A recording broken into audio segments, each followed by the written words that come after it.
Hello hello hello मेरे प्यारे बच्चों, कैसे हैं आप सभी लोग। आई होप आप सभी लोग बहुत जबरदस्त होंगे। मैं हूं शशांक सिंह राजपूत, आप सभी का स्वागत करता हूं सीवीटी अड्डा 24/7 पर। तो बच्चों, आज के सेशन में मैं आपको डिटेल में समझाने वाला हूं जो क्लास 12 2024-2025 का जो सिलेबस है, बेसिकली उसके बारे में डिटेल में चर्चा करेंगे। और यहां पर इस सेशन में आपको अच्छी तरीके से मैं समझाऊंगा कि क्या क्या चीजें डिलीटेड है, क्या क्या चीजें ऐड ऑन हुई है, क्या कोई चेंज है भी कि नहीं है, यह सिलेबस में क्या बदलाव है और आप इन सब चीजों को कैसे अच्छी तरीके से तैयारी कर सकते हैं। डिटेल में 1 by 1 एकदम अच्छी तरीके से चर्चा करेंगे। तो पूरा का पूरा video without skipping a single second अच्छी तरीके से जरूर देखना, क्योंकि डिटेल में एनालाइज करेंगे। तो चलो शुरुआत करते हैं बच्चों एक बार फटाफट आज के सेशन से। तो इसका जो सिलेबस है आप लोग इसको डाउनलोड कर सकते हो। इसकी मेन जो वेबसाइट है सीबीएसई एकेडमिक की, उससे आप लोग डाउनलोड कर सकते हो। और ये this is the authentic syllabus CBSE 2024-2025 का ये सिलेबस है। तो ऊपर सबसे पहले तो क्लास 11 का सिलेबस दिया रहता है, उसके बाद यहां पर आप नीचे आओगे तो आपको क्लास 12 का सिलेबस मिलता है। तो क्लास 12 2024-2025 का सिलेबस देखो आपकी स्क्रीन पर ये रहा।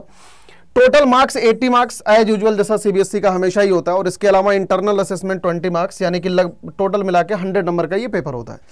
अब जरा शुरुआत करते हैं कि आखिरकार सिलेबस में क्या कोई चेंज है कि नहीं। रिलेशन एंड फंक्शन में type of relation, reflexive, symmetric, transitive, equivalence relation, 1-1 and onto function, ये एकदम सिमिलर टू लास्ट ईयर है। बिल्कुल कोई भी चेंज एड ऑन नहीं है, कोई भी चीज इसमें डिलीटेड नहीं है। दूसरा, inverse trigonometric function, definition, range, domain, principal, value, branch, सिर्फ और सिर्फ graph of inverse trigonometric functions, इसमें भी कोई चेंज नहीं है, लास्ट ईयर के जैसा ही है। मैट्रिसेस में आते हैं concept, annotation, order, equality of the two matrices. अगर आप इसको भी ध्यान से देखोगे, zero and identity matrix, transpose, symmetric and skew symmetric matrix, operation on matrix, addition and multiplication, multiplication with a scalar, simple property of addition, multiplication, non commutative of multiplication of the matrices, existence of matrix जिसका product जो है zero matter, restrict to this one, invertible matrix, proof of uniqueness, ये सारी चीजें इसके syllabus में है, इसमें भी कोई चेंज नहीं है। आगे आते हैं चैप्टर नंबर 4 पर, determinant of square matrix up to 3x3 as usual, minor cofactor, application of determinant in finding the area of triangle, adjoint and inverse of matrix, consistency, inconsistency, number of solution of system of linear equation, by example solving system of linear equation 2 या 3 variable having unique solution, ठीक है, using inverse of a matrix, ठीक है, यानी कि adjoint का method जो होता है बेसिकली वो। तो इसमें भी कोई चेंज नहीं है। आगे आते हैं कॉन्टिन्यूटी डिफरेंशियबिलिटी पर। कॉन्टिन्यूटी डिफरेंशियबिलिटी में अगर हम देखें तो continuity differentiability, chain rule, derivative of inverse trigonometric function like sine inverse, cos inverse, tan inverse, derivative of implicit function, concept of exponential logarithm function, सिर्फ और सिर्फ इतना है। Derivative of logarithm exponential function, logarithm differentiation, derivative function, parametric form भी syllabus में है। Second order higher derivative, ठीक है, सेकंड ऑर्डर डेरिवेटिव्स बेटा ये आपके सिलेबस में है। इसके अलावा एप्लीकेशन ऑफ द डेरिवेटिव में आते हैं। एप्लीकेशन ऑफ डेरिवेटिव में rate of change of quantity, increasing, decreasing, maximum, minimum, first order test motivated geometrically and second derivative test, ठीक है, simple problem that illustrate, basically same वही है, इसमें कोई भी चीज ऐड ऑन नहीं है बेटा, कुछ भी सब्ट्रैक्टेड नहीं है, सब कुछ वही है जो अभी तक था। रोल्स थ्योरम वगैरह, एलएमबीटी थ्योरम वगैरह नहीं है, अप्रॉक्सीमेशन नहीं है, और इसके अलावा क्या कहते हैं, टैंजेंट नॉर्मल नहीं है, सारी चीजें नहीं है, ठीक है।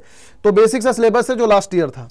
इसके अलावा चैप्टर नंबर 7 इंटीग्रल की बात करते हैं। Integral as inverse process of the differentiation, सब कुछ वही है। Integration, variety of function, substitution, partial fraction, ठीक है, ये सारी चीजें बेटा वही है, जो कुछ भी लास्ट ईयर था सब कुछ वही है, ठीक है। इसके अलावा by part method, partial fraction, सब कुछ वही है, ठीक है, कुछ भी डिलीटेड नहीं है। Fundamental theorem of the calculus without proof, basic principle of definite integral, evolution of definite integral. ध्यान रखना इसमें लिमिट एज अ सम नहीं है बेटा डेफिनेट इंटीग्रल का, ठीक है। जो लास्ट ईयर का सिलेबस है सिमिलरली वही सिलेबस है। चैप्टर नंबर 8 पर आता है application of the integral, application of finding area with the simple curve, यार सिमिलर वही है, specially line, circle, parabola, ellipse in standard form only, ठीक है, एकदम आसान से सवाल एप्लीकेशन ऑफ द इंटीग्रल में। चैप्टर नंबर 9 डिफरेंशियल इक्वेशन की बात करते हैं। Definition, order and degree, general, particular solution, solution of differential equation by method of variable separable, solution of homogeneous equation, first order first degree, solution of LDE. LDE के दोनों type है, ठीक है, similar वही लास्ट ईयर वाला ही syllabus है, कोई change नहीं है।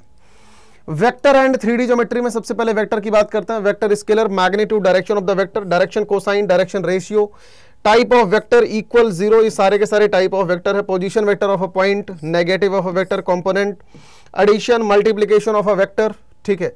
इसके अलावा इसमें जो इसकी प्रॉपर्टीज हैं basically distance formula, section formula, definition, geometrical interpretation, application of dot product and cross product. ध्यान रखना इसके सिलेबस में एसटीपी नहीं है बेटा, स्केलर ट्रिपल प्रोडक्ट सिलेबस में नहीं है, ये सीवीटी के सिलेबस में होता है, इसमें नहीं होता। 3D ज्योमेट्री चैप्टर नंबर 11 पर आते हैं यार। Direction cosine direction ratio of line joining 2 point, Cartesian equation, vector equation of a line, skew line, shortest distance between two line, angle between the two line. बहुत ही ज्यादा short syllabus, मतलब कि पूरी 3D का 50% सिलेबस है। तो अगर कोई बच्चा सीवीटी वगैरह की तैयारी कर रहा होगा तो वो सिर्फ और सिर्फ 50% सिलेबस ही आपको बोर्ड में पढ़ना है। तो बहुत सारा सिलेबस डिलीटेड है। तो 3 डायमेंशनल ज्योमेट्री आपके सिलेबस में बहुत ही ज्यादा आसान है बेटा, तो इसमें आपको पढ़ना बहुत कम है। हालांकि सिलेबस यही लास्ट 2 ईयर से चला आ रहा है, तो इसमें कोई और भी चीज ऐड ऑन नहीं है। लीनियर प्रोग्रामिंग प्रॉब्लम पर आता है। Introduction, related terminology such as constraint, objective function, optimization, graphical method, ठीक है, 2 वेरिएबल, सब कुछ वही है यार, कोई चेंज नहीं है। प्रोबेबिलिटी में आता है conditional probability, multiplication theorem, independent event, total probability theorem, Bayes theorem, random variable, it's probability distribution, mean of the random variable. बेटा कई सारे बच्चे ना इसको लेके बहुत ज्यादा कंफ्यूज होते हैं, प्रोबेबिलिटी का सिलेबस। कई सारे स्कूलों में ये कहा जाता है कि रैंडम वेरिएबल सिलेबस में ही नहीं है, मीन सिलेबस में नहीं है, तो प्लीज आप इस बात को ध्यान रखना। Random variable probability distribution syllabus में है, mean of the random variable भी सिलेबस में है, वेरिएंस सिलेबस में नहीं है। इसके अलावा बर्नौली थ्योरम आपके सिलेबस में नहीं है, बाइनोमियल डिस्ट्रीब्यूशन आपके सिलेबस में नहीं है। तो ये 3 चीजें आपके सिलेबस में नहीं है, ठीक है। तो इस चीज को बेटा एकदम क्रिस्टल क्लियर करके रखना, इसमें कोई भी कंफ्यूजन नहीं आना चाहिए किसी भी कीमत पे, अदरवाइज आपका पूरा साल बेकार हो जाएगा। तो ये नीचे पूरा वही दे रखा है कि आखिरकार कब क्या होगा, कैसे क्या कैलकुलेशन होगी, तो इन सब चीजों के बारे में जानने की जरूरत नहीं है। अब इसमें पब्लिश्ड बुक में एनसीईआरटी का रेफरेंस दिया गया, हालांकि सिर्फ और सिर्फ एनसीईआरटी पढ़ के कुछ होता नहीं है मैथ्स में, तो सिर्फ और सिर्फ NCERT is not the sufficient for the mathematics. आपको बेटा अच्छी तरीके से प्रैक्टिस करना पड़ेगा। यहां पर कुछ एक टिप्स मैं आपको प्रोवाइड कर देता हूं, अगर आपको सच में जेन्युइनली अगर आपको जबरदस्त तरीके से मैथ क्लास 12th की स्ट्रॉन्ग करनी है तो सबसे पहली चीज बेटा बेसिक्स पर गौर करना। बेसिक्स बहुत ज्यादा इंपॉर्टेंट है। ये आप लोगों ने क्लास 11th की बेसिक क्लास 11th में अच्छे से पढ़ाई नहीं करी है, दुनिया का कोई बच्चा नहीं करता। तो क्लास 11th अगर बर्बाद है तो सबसे पहले बेसिक पर जरूर गौर करना। बेसिक में क्या, बेसिक में जैसे ग्राफ हो गई है ना, क्लास 11th की बेसिक हो गई, 10th की बेसिक हो गई, 9th की बेसिक हो गई, मतलब बेसिक बहुत ज्यादा इंपॉर्टेंट है। जितनी अच्छी बेसिक उतनी अच्छी आगे की मैथमेटिक्स, ये बात ध्यान रखना, डायरेक्टली प्रोपोर्शनल है। दूसरी चीज, जब भी पढ़ना प्रैक्टिस हाईली इंपॉर्टेंट है, मतलब सिर्फ और सिर्फ आपकी एनसीईआरटी करके नहीं हो पाएगा। ये हालांकि किताबों में तो एनसीईआरटी और ये लिखा होता है, नो डाउट, लेकिन सिर्फ और सिर्फ एनसीईआरटी करके नहीं होगा, आपको रेफरेंस बुक के थ्रू बेटा पढ़ना पड़ेगा। एनसीईआरटी तो करना ही करना है, वो तो बाइबल है, वो तो कंपलसरी है, लेकिन उसके साथ में कोई भी रेफरेंस बुक जो भी तुम्हारे को पसंद है उसके थ्रू हाईली प्रैक्टिस करना पड़ेगा। मतलब पर चैप्टर वाइज कम से कम आप ये मान के चलना, जो भी बड़े चैप्टर कम से कम 300-400 सवाल, जो भी छोटे चैप्टर है कम से कम 100-150 क्वेश्चन। तो प्रैक्टिस बेटा सबसे ज्यादा इंपॉर्टेंट है। इसके अलावा जो भी बोर्ड के बच्चे हैं, तो बेटा बोर्ड वाले बच्चों के लिए सबसे इंपॉर्टेंट बात पीवाईक्यूज। आपको पता है बेटा बोर्ड में अगर आपको नंबर उठाना है ना तो पीवाईक्यूज हाईली इंपॉर्टेंट है। आप जैसे कोई भी चैप्टर आप पढ़ रहे हो, मान लो लेट से रिलेशन एंड फंक्शन ही आप पढ़ रहे हो, तो रिलेशन एंड फंक्शन सबसे पहले तो एनसीईआरटी से पढ़ो। जैसे आप किसी भी ट्यूशन में या किसी भी कोचिंग में आप पढ़ रहे हो, आप अच्छी तरीके से पूरी एनसीईआरटी लगाओ, खुद से लगाओ या जो भी मटेरियल है आप उसको लगाओ। इसके अलावा इसके साथ में आप पीवाईक्यूज भी सॉल्व करो। आप देखोगे क्या पीवाईक्यूज आपसे सॉल्व हो रहे कि नहीं हो रहा है, समझ रहे हो, बहुत हाईली इंपॉर्टेंट है। तो ध्यान रखना, हर एक chapter plus PYQs, chapter plus PYQs, आपको ऐसे ही पढ़ना है। बाकी सब आपका हो जाएगा, क्योंकि बोर्ड के लिए आंसर राइटिंग करनी पड़ती है बेटा, और आंसर राइटिंग हाईली इंपॉर्टेंट है। आप किसी भी सवाल को छोड़ नहीं सकते। अगर आपको सच में 100 आउट ऑफ 100 स्कोर करना है मैथ जैसे सब्जेक्ट में, तो रिगरस प्रैक्टिस करनी होती है। मेथड ऑफ द क्वेश्चन पर गौर करना। जब भी पढ़ो आप हर एक टाइप के मेथड के सवालों को आप अपने दिमाग में बैठा लेना। मेथड्स ऑफ क्वेश्चन, ये अभी आपको समझ नहीं आएगा। जैसे आप कोई भी सब्जेक्ट पढ़ रहे हो, हमेशा जो टाइप ऑफ क्वेश्चंस है ना बेटा, उनके मेथड अपने दिमाग में एकदम सेट कर लो। तो अगर आप इन सब चीजों को फॉलो करते हो बेटा, आपका क्लास 12th में नंबर बहुत अच्छा आएगा। ठीक है, जितने भी मेरे बच्चे देख रहे हैं अच्छी तरीके से आप लोग पढ़ाई करते रहिए। क्लास 12th के बच्चों के लिए, जो भी बच्चे अभी क्लास 12th में गए हैं, आप हमारे थ्रू भी आप तैयारी कर सकते हैं। ईयर लॉन्ग बैच बेटा एम्बिशन 2.0, जो कि ऑलरेडी बस 1-2 दिन में लॉन्च हो जाएगा, उसको आप लोग यहां से ज्वाइन कर सकते हो अड्डा 24/7।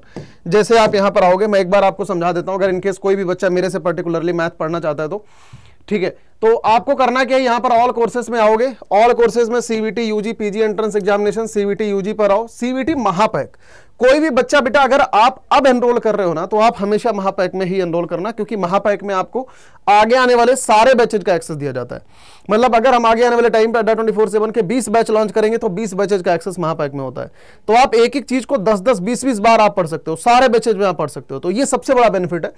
तो जो भी मेरा बच्चा अगर पढ़ना चाहता है, आपको ये फीस पे नहीं करनी। आपको करना क्या है बेटा, यहां पर डिस्काउंट कोड लगाना है Y457। तो जैसे ही आप ये डिस्काउंट कोड लगाओगे, आपका बैच बेसिकली ये 13,670 रुपए का पड़ रहा होगा। आप अच्छी तरीके से एनरोल करके पढ़ाई कर सकते हैं। Thank you so much for watching this session. God bless you all, सभी मेरे बच्चों को। Bye bye, take care, all the best बेटा, गॉड ब्लेस यू ऑल।